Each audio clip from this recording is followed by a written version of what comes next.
નમસ્કાર મિત્રો, સરસ મજા ઘન અવસ્થા ચેપ્ટર ની અંદર આપણે એન્ડ તરફ જઈ રહ્યા છીએ. ગઈ વખતે આપણે ક્ષતિના મુખ્ય બે પ્રકારો બિંદુ ક્ષતિ અને રેખા ક્ષતિ અને બિંદુ ક્ષતિના પાછા પ્રકારો તત્વયોગમિતીય, બિન તત્વયોગમિતીય, અશુદ્ધિ ક્ષતિ. પાછા તત્વયોગમિતીયના પ્રકારો અવકાશ ક્ષતિ એટલે કે રિક્ત ક્ષતિ, આંતરાલીય ક્ષતિ, સોટકી ક્ષતિ, ફ્રેન્કલ ક્ષતિ ની આપણે ચર્ચા કરી હતી. ત્યાર પછી બિન તત્વયોગમિતીયમાં ધાતુ વધારો, ધાતુ ઉણપ, વિસ્થાપન ક્ષતિ. તો આ બધી જ ક્ષતિઓની આપણે અભ્યાસ કર્યો હતો. આજે આપણે નવ પ્રશ્ન સંકલનમાં જઈ રહ્યા છીએ. ઘન પદાર્થોનું વર્ગીકરણ. ટૂંકો પ્રશ્ન છે, શોર્ટ ક્વેશ્ચન્સ. મિત્રો, ઘન પદાર્થોનું વર્ગીકરણ આપણે કરવા છીએ તો ઘન પદાર્થોનું વર્ગીકરણ વાહકતાના આધારે ત્રણ પ્રકારે થાય છે. વાહકતાના આધારે ઘન પદાર્થોનું વર્ગીકરણ ત્રણ પ્રકારે થાય છે. કયા કયા ત્રણ પ્રકારે થાય છે? એક તો વાહકો, અવાહકો અને અર્ધવાહકો. વાહકો, અવાહકો અને અર્ધવાહકો. મિત્રો, વાહક કોને કહેવાય, અવાહક કોને કહેવાય અને અર્ધવાહક કોને કહેવાય? જેની વાહકતા, જે ઘનની વાહકતા 10⁴ થી 10⁷ ઓહ્મ, 10⁴ થી 10⁷ ઓહ્મ ઇન્વર્સ મીટર ઇન્વર્સ હોય તેવા પદાર્થો વાહક પદાર્થો તરીકે વર્ગે છે. વાહક પદાર્થો કહેવાય છે. કેટલી વાહકતા થઈ આપણી? 10⁴ થી 10⁷ ઓહ્મ ઇન્વર્સ મીટર ઇન્વર્સના ગાળામાં હોય તેવા પદાર્થો. દાખલા તરીકે, અને આવા પદાર્થો સુવાહક તરીકે વર્તે છે. સુવાહક તરીકે વર્તે છે. આવા ઘન પદાર્થો સુવાહક તરીકે વર્તે છે. હવે મિત્રો, અવાહકની વાત આવી. જે ઘનની વાહકતા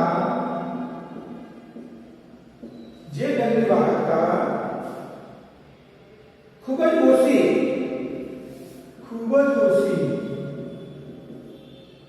10⁻20 થી 10⁻10 ઓહ્મ ઇન્વર્સ મીટર ઇન્વર્સ હોય તેવા પદાર્થો અવાહક પદાર્થો કહેવાય છે.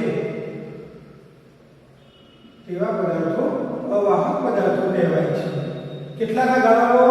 10⁻20 થી 10⁻10 ઓહ્મ ઇન્વર્સ મીટર ઇન્વર્સ. તો મિત્રો, અર્ધવાહકો કોને કહેવાય? જે ઘનની વાહકતા 10⁻4 થી 10⁻6 ના ગાળામાં હોય, 6 ઓહ્મ ઇન્વર્સ મીટર ઇન્વર્સ હોય તેવા પદાર્થો અર્ધવાહકો તરીકે ઓળખાય છે. તો મિત્રો, આપણે યાદ રાખીશું, વાહકોની વાહકતા 10⁴ થી 10⁷ ઓહ્મ ઇન્વર્સ મીટર ઇન્વર્સ. અવાહકોની વાહકતા 10⁻20 થી 10⁻10 ohm inverse metre inverse. Ohm inverse લખવું હોય તો તમે ઓહ્મ ઇન્વર્સ ની જગ્યાએ મિત્રો ઓહ્મ ઇન્વર્સ mho પણ લખી શકો, સિમેન્સ પણ લખી શકો, સાઇનેક્સ, અને આવું પણ ચિહ્ન કરી શકો. આવું પણ ચિહ્ન કરી શકો. આ બધું એક જ કહેવાય. ઓહ્મ ઇન્વર્સ mho સિમેન્સ, આનું ચિહ્ન mho, અને આવું પણ કરી શકો. આ બધું એક જ છે. તો મિત્રો, જેની વાહકતા 10⁴ થી 10⁷ ઓહ્મ ઇન્વર્સ મીટર ઇન્વર્સ જેની વાહકતા 10 ની -20 થી 10 ની -10 હોય એ અવાહકો છે. જેની વાહકતા 10 ની -4 થી 10 ની +100 હોય ઓમ ઇન્વર્સ મીટર ઇન્વર્સ હોય તે અર્ધવાહકો તરીકે વર્તે છે. આ હતું મિત્રો વાહક પદાર્થોનું વર્ગીકરણ. અને હવે મિત્રો આ જે વાહક પદાર્થોની આપણે વાત કરી એ વાહક પદાર્થો માં વિદ્યુતનું વહન કેવી રીતે થાય? મોટાભાગે વાહકો તરીકે દાખલા તરીકે ધાતુઓ વાહક તરીકે વર્તે છે, અધાતુઓ અવાહક તરીકે વર્તે છે અને અર્ધધાતુઓ સેમિકન્ડક્ટર્સ એ અર્ધવાહક તરીકે વર્તે છે. ધાતુઓ, અધાતુઓ અને અર્ધધાતુઓ સેમી મેટલ્સ અથવા તો સિલિકોન, જર્મેનિયમ જેવી ધાતુઓ, સિલિકોન, જર્મેનિયમ જેવી જે ધાતુઓ છે એ અર્ધવાહક તરીકે વર્તે છે. તો મિત્રો આવી ધાતુ અને અધાતુ અને અર્ધધાતુની અંદર કેવી રીતે વિદ્યુતનું વહન થાય? અર્ધધાતુ અથવા અર્ધવાહક તરીકે પણ ઓળખવામાં આવે છે, અર્ધવાહક કહીએ છીએ. તો ધાતુઓની અંદર, અધાતુઓની અંદર અને અર્ધવાહકોની અંદર વિદ્યુતનું વહન કેવી રીતે થાય છે એના વિશેનો આપણે પ્રશ્ન નવો શરૂ કરવા માટે જઈ રહ્યા છીએ.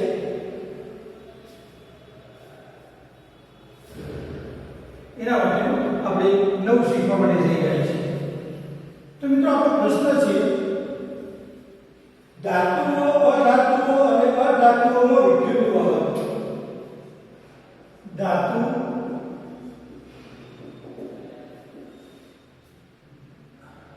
અધાતુ અને અર્ધધાતુમાં ધાતુ, અધાતુ અને અર્ધધાતુમાં વિદ્યુતનું વહન સમજાવો. ધાતુની અંદર, અધાતુની અંદર અને અર્ધધાતુની અંદર કેવી રીતે વિદ્યુતનું વહન થતું હોય છે એ આપણે સમજવા માટે મિત્રો જઈ રહ્યા છીએ. મિત્રો ખાસ કરીને ધાતુમાં જે વિદ્યુતનું વહન થાય છે એ ઇલેક્ટ્રોનને લીધે થાય છે. ધાતુમાં વિદ્યુતનું વહન ઇલેક્ટ્રોનને લીધે થાય છે. કોના લીધે થાય છે? ઇલેક્ટ્રોનને લીધે થાય છે. હવે મિત્રો ધાતુઓની અંદર ખરેખર શું હોય એની આપણે વાત કરીએ. ધાતુઓની અંદર આપણે બે પ્રકારના પદ, આ એક પદ આપણો વાહકતા પદ અને બીજો પદ આપણો સંયોજકતા પદ. આ છે આપણો સંયોજકતા પદ કે જ્યાં ઇલેક્ટ્રોન રહેલા હોય, કે જ્યાં અયુગ્મિક ઇલેક્ટ્રોન રહેલા હોય.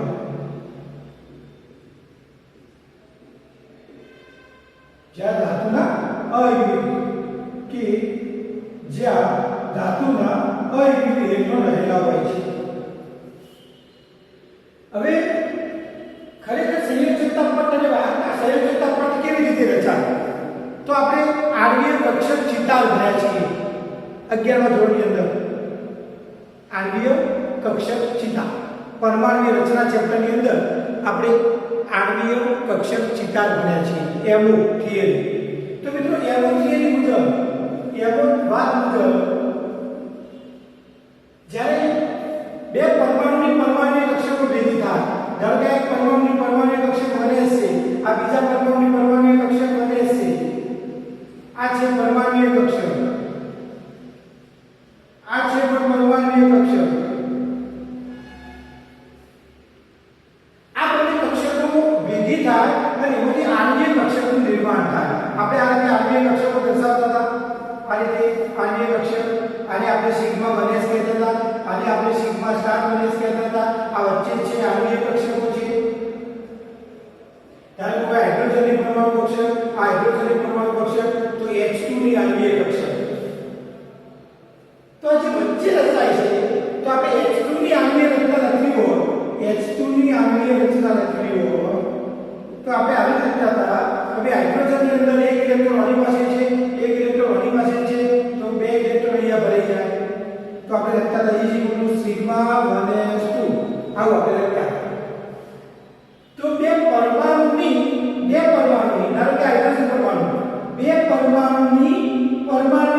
પક્ષકોનું રૈખિક સંગઠન થાય, લિનિયર કોમ્બિનેશન થાય અને એમાંથી આપણે આર્ય પક્ષકોનું નિર્માણ થાય, જેને આપણે મૂલિકન સંજ્ઞાઓ સિગ્મા 1 અને સિગ્મા સ્ટાર વડે દર્શાવ્યું છે. તો મિત્રો આવું જ્યારે થાય ત્યારે સંયોજકતા પટનું નિર્માણ થાય. એ સંયોજકતા પટ છે. આવું થાય ત્યારે સંયોજકતા પટનું નિર્માણ થાય અને આ સંયોજકતા પટ માં રહેલો જે અયુગ્મિક ઇલેક્ટ્રોન છે એ અયુગ્મિક ઇલેક્ટ્રોનને સીધો જ સંયોજકતા પટમાંથી વાહકતા પટમાં જવા માટે શક્તિમાન બને છે. કેમ? બંને વચ્ચેનો શક્તિ ગેપ ઓછો છે. આ બંને વચ્ચે જે જગ્યા યાદની જગ્યા એને કહેવાય શક્તિ ગેપ. ઇંગ્લિશમાં કહેવાય ઈજી, એનર્જી ગેપ. તો અહીંયા બે પટ વચ્ચે શક્તિ ગેપ ઓછો છે. શક્તિ ગેપને આપણે ઈજી કહીએ છીએ. એનર્જી ગેપ ઓછો છે. તેથી સંયોજકતા પટમાં રહેલો ઇલેક્ટ્રોન સરળતાથી વાહકતા પટમાં જઈ શકે છે, જેથી આ ઇલેક્ટ્રોનને લીધે ધાતુઓ વિદ્યુતનું વહન કરી શકે છે.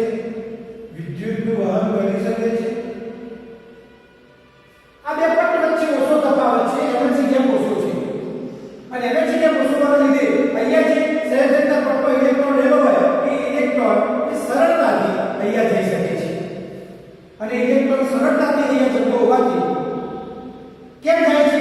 કારણ કે એનર્જી ગેપ ઓછો છે અને પરિણામે સંયોજકતા પટમાં રહેલો ઇલેક્ટ્રોન સરળતાથી વાહકતા પટમાં જઈ શકે છે અને પરિણામે આ ઇલેક્ટ્રોનના લીધે ધાતુઓ વિદ્યુતનું વહન કરી શકે છે. જ્યારે અધાતુમાં કેવું હોય? આ આખી વાત ધાતુની, હવે અધાતુની અંદર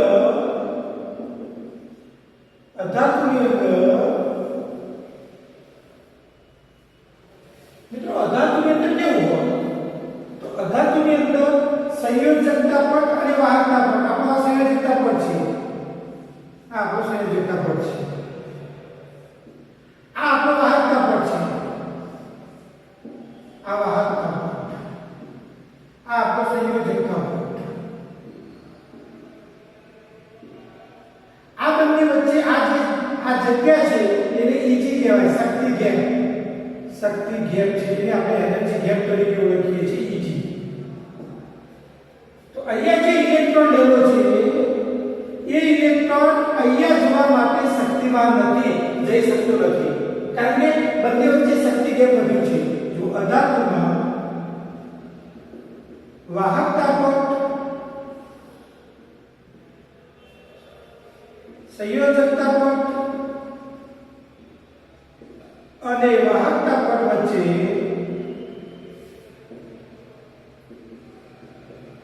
શક્તિ ગેપ ઈજી વધુ હોય છે, ખૂબ જ વધુ હોય છે અને તેથી ઇલેક્ટ્રોન વાહકતા પટમાં જઈ શકતો નથી. તેથી વિદ્યુતનું વહન કરી શકે નહીં.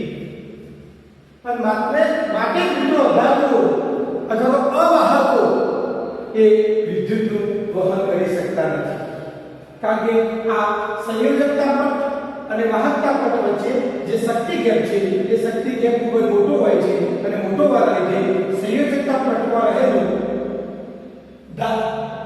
અયુગ્મિક ઇલેક્ટ્રોન એ વાહકતા પટમાં જવા માટે શક્તિમાન બનતું નથી અને પરિણામે એ વિદ્યુતનું વહન થઈ શકતું નથી.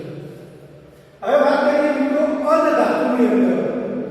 અર્ધધાતુ સેમી મેટલ્સ દાખલા કે સિલિકોન, જર્મેનિયમ વગેરે. અર્ધધાતુની અંદર મિત્રો કેવું હોય? તો અર્ધધાતુની અંદર આ આપણું સંયોજકતા પટ છે,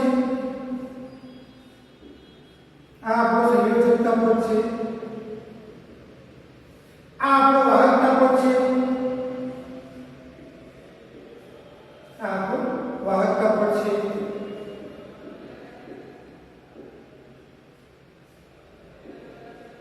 અહીંયા ઇલેક્ટ્રોન લેવો છે. આ ઇલેક્ટ્રોન આ બંને વચ્ચે એનર્જી ગેપ બીજી છે. આ બંને વચ્ચે એનર્જી ગેપ બીજી છે. આ શક્તિ ગેપ કહેવાય, એનર્જી ગેપ. હવે આ ઇલેક્ટ્રોન ખરેખર આટલા સુધી પહોંચે, આટલા સુધી અને ઉપર જઈ શકતો નથી. પણ જો આનું તાપમાન વધારવામાં આવે, T વધારતા ઇલેક્ટ્રોન ની શક્તિ વધે છે. તેથી તે વાહકતા પટમાં જઈ શકે છે. વાહકતા પટમાં જઈ શકે છે અને વિદ્યુતનું વહન કરી શકે છે. વિદ્યુતનું વહન કરી શકે છે. તમે જો તાપમાન વધારો તો તાપમાન વધારવાના લીધે સંયોજકતા પટમાં રહેલો ઇલેક્ટ્રોન એ સરળતાથી વાહકતા પટમાં જઈ શકે છે અને પરિણામે અધાતુઓ એ વિદ્યુતનું વહન કરી શકે છે. એ સિવાય મિત્રો અધાતુઓની અંદર જો અશુદ્ધિ દાખલ કરવામાં આવે, અહીંયા આપણે સમજીએ.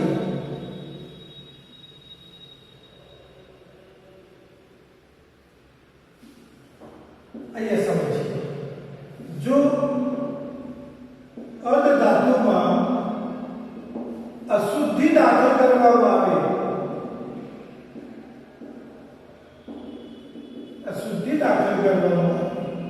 જેને કહેવામાં આવે છે ડોપિંગ. જેને આપણે કહીએ છીએ મિત્રો ડોપિંગ. અશુદ્ધિ દાખલ કરવામાં આવે તો પણ ઇલેક્ટ્રોન વાહકતા પટમાં જઈ શકે છે અને વિદ્યુતનું વહન કરી શકે છે.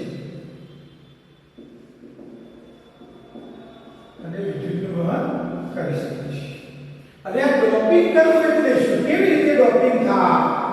તો મિત્રો આપણે આ ડોપિંગ સમજવા માટે જઈ રહ્યા છીએ. ડોપિંગ કેવી રીતે થાય મિત્રો સમજાય કે ડોપિંગ સમજવું. ચલો ડોપિંગ વિશે આપણે સમજવા માટે જઈ રહ્યા છીએ. તો ડોપિંગ કોને કહેવાય? કેવી રીતે ડોપિંગ થાય? અશુદ્ધિ કેવી રીતે દાખલ થાય? તો મિત્રો સમજી લો કે આપણી પાસે આ 14મા સમૂહની આ 14મો જે સમૂહ છે એની બધી ધાતુઓ કઈ કાર્બન, સિલિકોન, જર્મેનિયમ,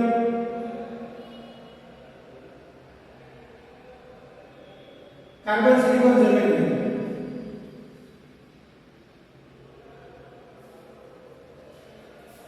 15મા સમૂહની આપણને ખબર છે નાઇટ્રોજન, ફોસ્ફરસ, આર્સેનિક વગેરે, એન્ટીમની, બિસ્મથ વગેરે. 13મા સમૂહની અંદર બોરોન, એલ્યુમિનિયમ, ગેલિયમ વગેરે. હવે આ 14મો જે સમૂહ છે, આ 14મો સમૂહ, એ સમૂહમાં તમે 15મા સમૂહનું ડોપિંગ કરી શકો અથવા 14મા સમૂહમાં 13મા સમૂહનું ડોપિંગ કરી શકો. હવે આપણે જાણીએ છીએ કે મિત્રો 14મા સમૂહમાં જે કોઈ પણ લાગે સિલિકોન છે, સિલિકોન કે જર્મેનિયમ, તો 14મા સમૂહની અંદર જે સિલિકોન છે એ સિલિકોનની રચના આ રીતે હોય છે. સિલિકોન બધા આ રીતે હોય.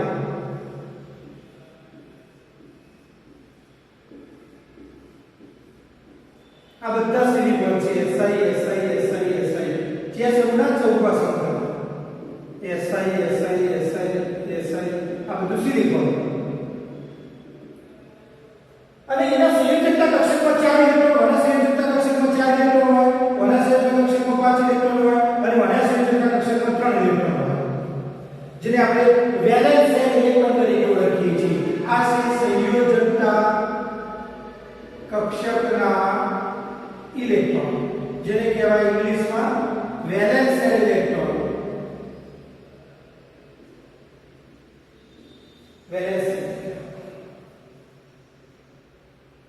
તો આ સિલિકોનની બાહ્યતા કક્ષામાં કક્ષામાં 4 ઇલેક્ટ્રોન રહેલા છે મિત્રો સિલિકોનની બાહ્ય તલ કક્ષામાં 4 ઇલેક્ટ્રોન રહે છે દરેક સિલિકોનની બાહ્ય તલ કક્ષામાં 4 છે તો આ વાળો 1 2 3 4 પૂરું કરે 2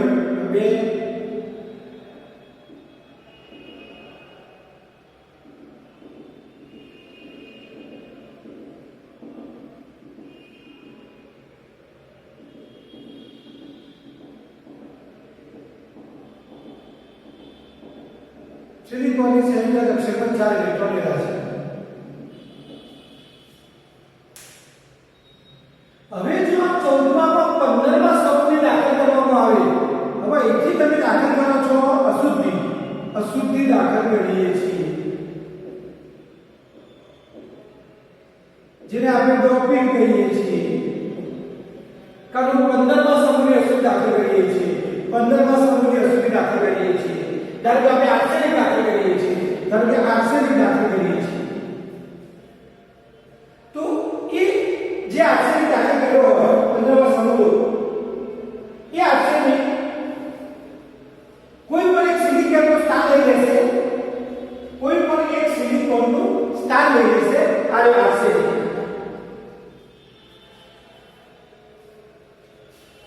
આની પાસે 5 ઇલેક્ટ્રોન છે 14મા સમૂહમાં ચાલે હવે એ આર્સેનિકની અશુદ્ધિ દાખલ કરી તો એની પાસે એક વધારાનો ઇલેક્ટ્રોન આવ્યો 5મો ઇલેક્ટ્રોન વધારાનો એક ઇલેક્ટ્રોન વધારાનો છે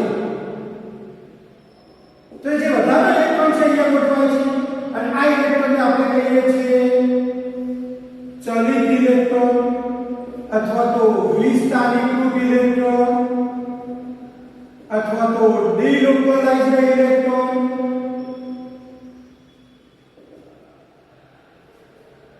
અથવા પોતાના સ્થાનથી પોતાનું સ્થાન બદલતો ઇલેક્ટ્રોન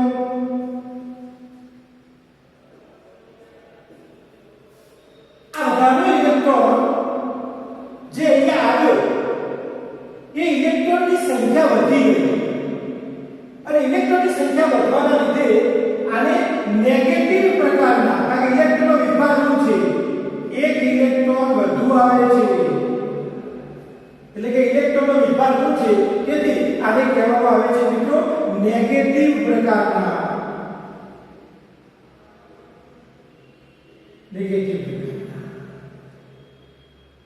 અને આ નેગેટિવ પ્રકારના છે એટલે માટે એને આપણે માઈનસ અથવા ઇલેક્ટ્રોન વિભાગ હોવાના લીધે એને આપણે નેગેટિવ પ્રકારના તરીકે ઓળખીએ છીએ અને આને મિત્રો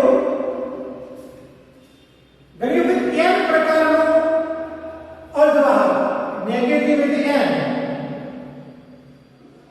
n પ્રકારનો નેગેટિવ એટલે n અર્ધવાહક તરીકે પણ ઓળખવામાં આવે છે નેગેટિવ પ્રકારનો અથવા n પ્રકારનો અર્ધવાહક n પ્રકારના અર્ધવાહક તરીકે ઓળખવામાં આવે છે નેગેટિવ પ્રકારનો અર્ધવાહક અને આને ઇલેક્ટ્રોન સમુદ્ર તરીકે ઓળખવામાં આવે છે કારણ કે એક ઇલેક્ટ્રોન વધી ગયું એટલે ઇલેક્ટ્રોન સમુદ્ર કયો સમૂહ દાખલ કર્યો 14મા સમૂહની અંદર 15મા સમૂહની અશુદ્ધિ દાખલ કરી આ અશુદ્ધિ દાખલ કરી હવે મિત્રો એનાથી ઉલટું જો 14મા સમૂહમાં 13મા સમૂહની અશુદ્ધિ દાખલ કરીએ આ આપણો 14મો સમૂહ તો છે 14મો સમૂહ તો આપણો હતો જ એમાં આપણે 13મા સમૂહની અશુદ્ધિ દાખલ કરીએ છીએ એમાં આપણે 13મા સમૂહની અશુદ્ધિ દાખલ કરીએ છીએ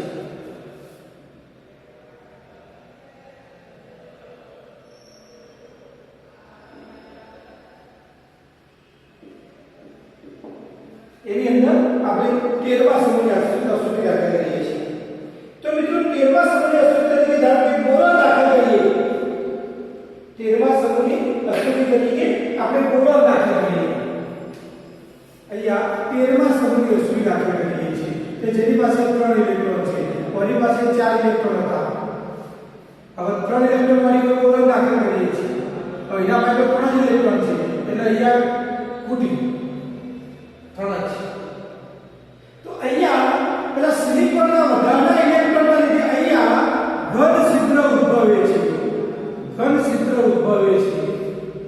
અને એક ઇલેક્ટ્રોન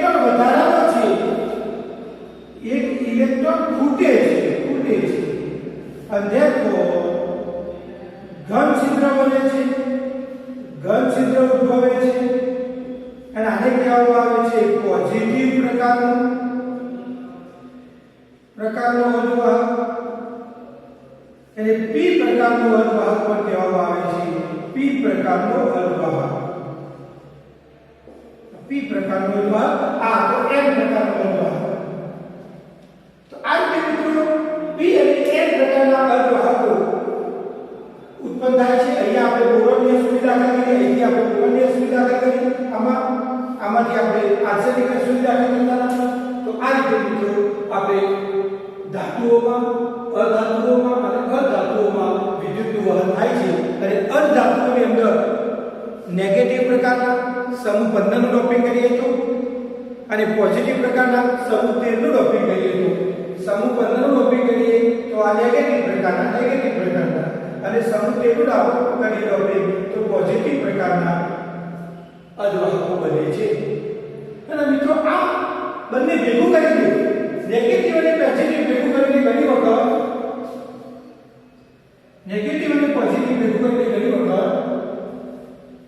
NPN અથવા PNP negative positive negative positive negative positive અથવા તો એકલું NP અથવા એકલું PN negative positive positive negative. તો આવા પ્રકારના ડાયોડ, ટ્રાયોડ કે ડાયોડ બનાવવામાં આવે છે. એના આધારે ઘણી વખત મિત્રો ટ્રાન્ઝિસ્ટર પણ બનાવવામાં આવે છે. તો આવા અર્ધવાહકનો ઉપયોગ NPN, PNP જેવા ડાયોડ, ટ્રાયોડ બનાવવા માટે, ટ્રાન્ઝિસ્ટર બનાવવા માટે, એ સિવાય મિશ્ર ધાતુઓ, દાખલા તરીકે ગેલિયમ અને આર્સેનિક ભેગું કરવું હોય તો GaAs નામની મિશ્ર ધાતુ, તો આવી મિશ્ર ધાતુઓ બનાવવા માટે પણ આનો ઉપયોગ થાય છે. એ સિવાય મિત્રો રેડિયોની અંદર સિગ્નલ આપવા માટે, જે રેડિયો છે એ રેડિયોની અંદર સિગ્નલ આપવા માટે પણ તમે આવી અર્ધધાતુઓનો અથવા તો એનો ઉપયોગ કરી શકીએ છીએ. અને મિત્રો આપણા ઘેર ગરમ પાણી કરવા માટે ઉપર જે સિલિકોનની પટ્ટીઓ મૂકેલી છે, એ સિલિકોનની પટ્ટીઓ પોતે પણ આ રીતે સૂર્ય ઉર્જા દ્વારા પ્રકાશ ઉર્જાનું વિદ્યુત ઉર્જામાં એ રૂપાંતર કરે છે, જેમાં પણ આપણો આ સિદ્ધાંત છુપાયેલો છે. તો આ અર્ધવાહકો, અર્ધધાતુઓ, સિલિકોન, જર્મેનિયમ જેવી જે અર્ધધાતુઓ છે એનો ઉપયોગ આપણે ઘરગથ્થુ તરીકે અને વ્યવહારમાં, ઉદ્યોગોની અંદર અનેક જગ્યાએ આપણે એનો ઉપયોગ કરી શકીએ છીએ. તો મિત્રો આ હતી આપણી ધાતુ, અધાતુ અને અર્ધધાતુ વિશેની આપણી સમજૂતી, એની વાત. ધાતુ, અધાતુ અને અર્ધધાતુ વિશેની આપણી સમજૂતી. અને હવે મિત્રો આપણે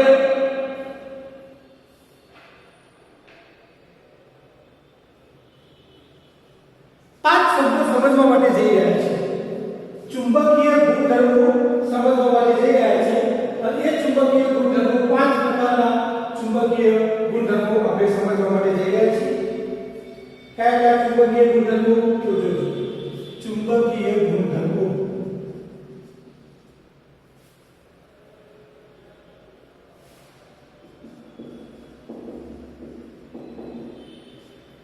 પાંચ પ્રકારના ચુંબકીય ગુણધર્મો આપણે સમજવા માટે જઈ રહ્યા છીએ.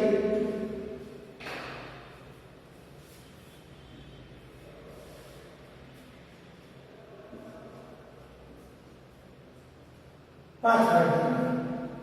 એક તો અનુચુંબકત્વ,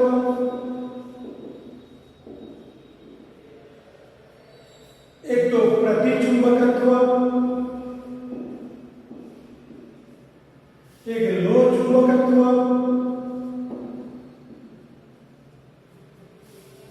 પ્રતિલોહ ચુંબકત્વ અને ફેરીમેગ્નેટિક. પાંચ પ્રકારના આપણે ચુંબકીય ગુણધર્મોને આપણે ન્યાય આપવા માટે જઈ રહ્યા છીએ.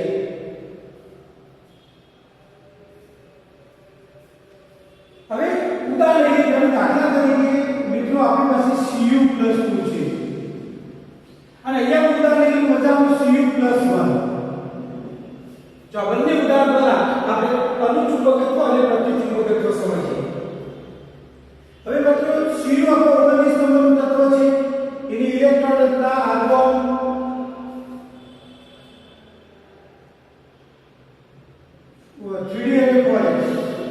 3d અને 4s. ફોરેસ માંથી ઇલેક્ટ્રોન પહેલા જતો રહે, એટલે ફોરેસ 0 આ આપણે ઉપરની વિભાગ માટે 18 3d 1 ફોરેસ 1 3d એટલે 18 ને 19 હવે જ્યારે Cu+2 બને, આમાંથી જ્યારે Cu+2 બને ત્યારે આખો અન્ય ઇલેક્ટ્રોન જાય આમાંથી જાય એટલે કે ફોરેસ 0 3d9. તો આમાં ફોરેસ કક્ષકમાં એક પણ ઇલેક્ટ્રોન નથી, પણ ડી કક્ષકની અંદર 9 ઇલેક્ટ્રોન છે. આની અંદર 9 1 2 3 4 5 6 7 8 9. તો 9 ઇલેક્ટ્રોન ભર્યા પછી આ એક ઇલેક્ટ્રોન અયુગ્મિત રહી ગયું છે. આ અયુગ્મિત ઇલેક્ટ્રોન આ આપણું છે અયુગ્મિત ઇલેક્ટ્રોન.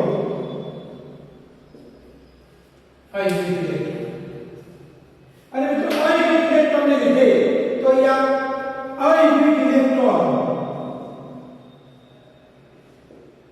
હાજર હોય તો તેવા પદાર્થો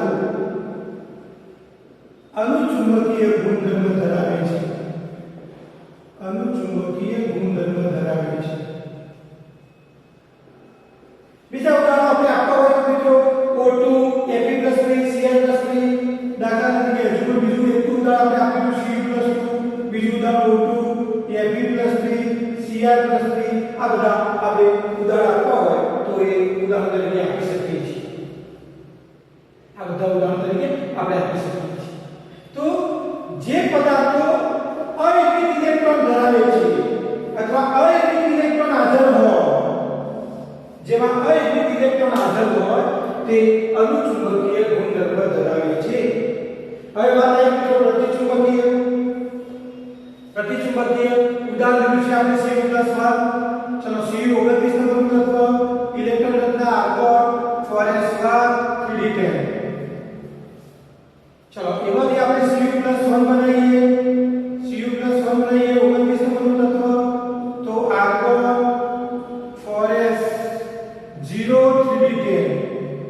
અહીંયા ફોરેસ તો 0 છે અને d ની અંદર આપણે 10 ઇલેક્ટ્રોન ભરવાના છે. 1 2 3 4 5 6 7 8 9 અને 10. તો અહીંયા અહીં બધા જ ઇલેક્ટ્રોન યુગ્મિત છે. તો એની વ્યાખ્યા બનાવીએ, જેમાં બધા જ ઇલેક્ટ્રોન યુગ્મિત હોય તો તેવા પદાર્થો પ્રતિચુંબકીય ગુણધર્મ ધરાવે છે. મિત્રો આને પેરામેગ્નેટિક કહેવાય, આને ડાયમેગ્નેટિક કહેવાય. ઇંગ્લિશમાં કહેવું હોય તો આને પેરામેગ્નેટિક કહેવાય, ઇંગ્લિશમાં કહેવું હોય તો આને ડાયમેગ્નેટિક કહેવાય.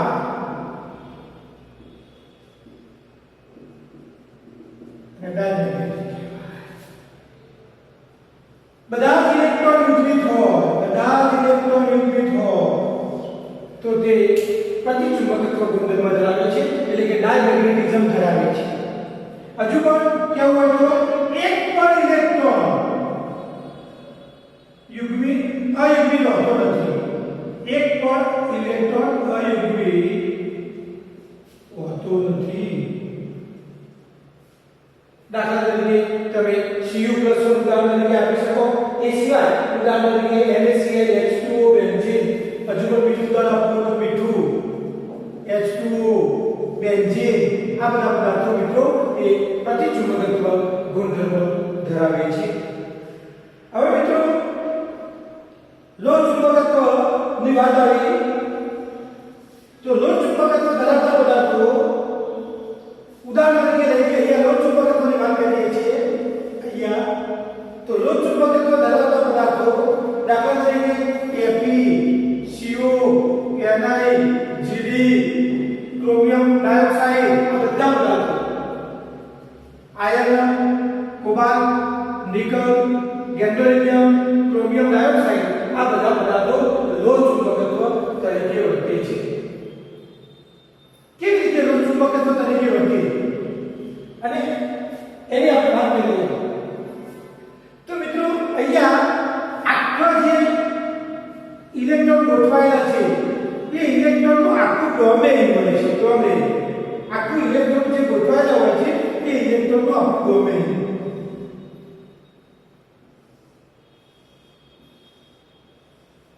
આખું ડોમેન મને હું ડોમેન તરીકે ઓળખું છું. ડોમેન અને એ ડોમેન અંદર ઇલેક્ટ્રોન અસ્વસ્થ ગોઠવાયેલા હોય, કોક આમ હોય, કોક આમ હોય, કોક વળી આમ હોય, કોક વળી આમ હોય, કોક આમ હોય, કોક આમ હોય, આવા ઇલેક્ટ્રોન અસ્વસ્થ એટલે કે ઇલેક્ટ્રોન ડોમેનમાં ઇલેક્ટ્રોન અસ્તવ્યસ્ત ગોઠવાયેલા હોય છે. અસ્તવ્યસ્ત ગોઠવાયેલા હોય છે. જો બહારથી વિદ્યુત ક્ષેત્ર લાગુ કરવામાં આવે, જો બહારથી ચુંબકીય ક્ષેત્ર લાગુ કરવામાં આવે, ચુંબકીય ક્ષેત્ર લાગુ કરવામાં આવે તો ઇલેક્ટ્રોન સમાંતર દિશામાં ગોઠવાઈ જાય છે.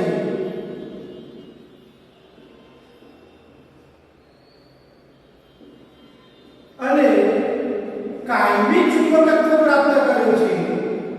કાયમી ચુંબકત્વ પ્રાપ્ત કરે છે. ચુંબકીય બાહ્ય ચુંબકીય ક્ષેત્ર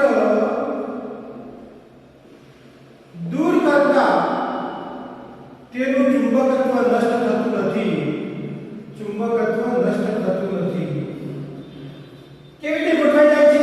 આની અંદર જો તમે ચુંબકીય ક્ષેત્ર લાગુ પાડો, આની ઉપર બાહ્ય ચુંબકીય ક્ષેત્ર લાગુ પાડો તો મિત્રો એ જે ઇલેક્ટ્રોન છે એ કેવી રીતે ગોઠવાય છે? એ ગોઠવાય છે અહીંયા હું બતાવું. એ ઇલેક્ટ્રોન બધા આવી ગોઠવાઈ જાય છે. આવી રીતે ગોઠવાઈ જાય છે. બધા સમાંતર દિશામાં ઇલેક્ટ્રોન ગોઠવાઈ જાય. આના જેવા બધા સમાંતર દિશામાં ઇલેક્ટ્રોન ગોઠવાઈ જાય છે.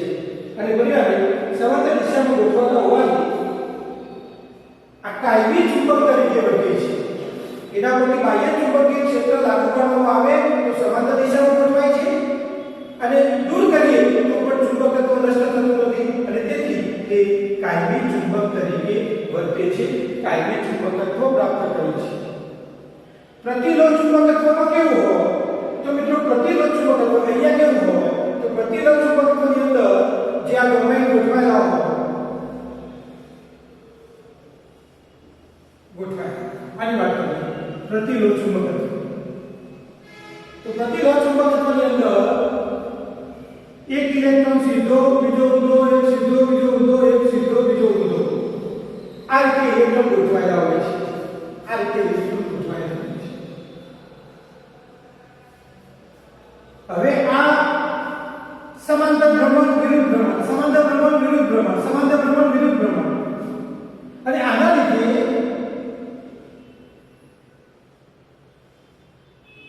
પરસ્પર અસરથી ચુંબકીય ક્ષેત્ર નષ્ટ પામે છે. ચુંબકત્વ નષ્ટ પામે છે. આવાથી પરસ્પર અસરથી એનું ચુંબકત્વ નષ્ટ પામે છે અને એકબીજાની ચુંબકીય ચાક માત્રાને રદ કરે છે. એટલે કે એકબીજાની ચુંબકીય ચાક માત્રા ને રદ કરે છે. એટલે આ આના અસરથી 0 થઈ જાય, આને 0 થઈ જાય, આનું 0 થઈ જાય. એકબીજાની અસરથી એ ચુંબકત્વ 0 થઈ જાય, નષ્ટ કરે છે. હવે છેલ્લી વાત આવી મિત્રો ફેરીમેગ્નેટિક. તો ફેરીમેગ્નેટિક પદાર્થોની અંદર કેવું હોય તો ફેરીમેગ્નેટિક પદાર્થોની અંદર આની અંદર આ જે ડોમેન હોય અને ડોમેનમાં જે ઇલેક્ટ્રોન ગોઠવાયેલા હોય એ ડોમેનની અંદર ગોઠવાયેલા જે ઇલેક્ટ્રોન છે એ કેટલાક સમાંતર હોય, હવે કેટલાક સમાંતર હોય તો પાછું વિરુદ્ધ હોય, પાછું સમાંતર હોય,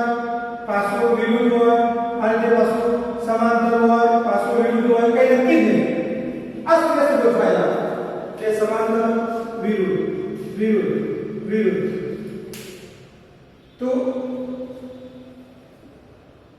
સમાંતર દિશામાં ગોઠવાયેલા ઇલેક્ટ્રોન અને વિરુદ્ધ દિશામાં ગોઠવાયેલા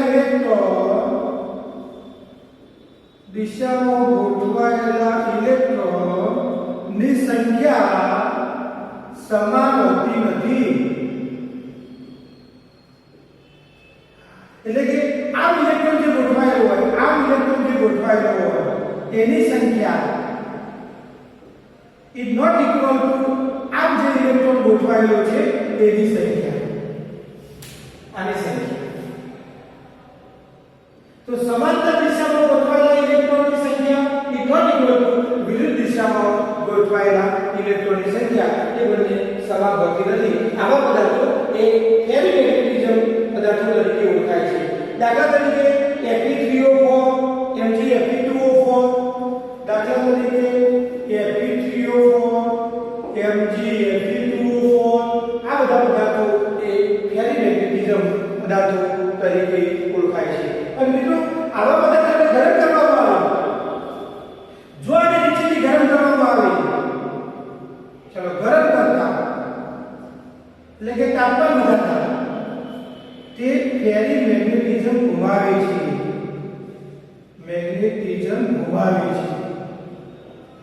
અને બધા જ ઇલેક્ટ્રોન સમાંતર દિશામાં ગોઠવાઈ